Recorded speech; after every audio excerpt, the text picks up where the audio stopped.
Hello mga beshi mare! Kami nga po ngayon ay may kasalanan. Siyempre, dahil madiskarte tayo, babayad pa ba tayo ng hair and makeup artist? Naku, beshi mare, itabi mo at ako na. Sa halagang 800 ba o 1,000 pesos? Naku, beshi!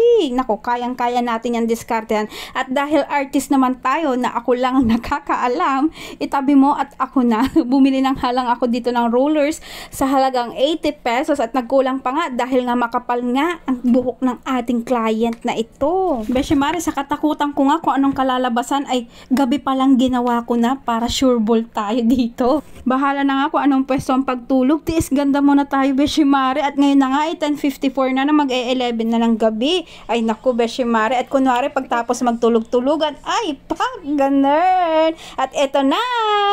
Oh, Pak, sino ka dyan, You girl? always on my mind. There's so much to give. I'll give it to you a night. I wanna give. Yun lang. Hindi bagay yung boses ko sa ganda ni ate.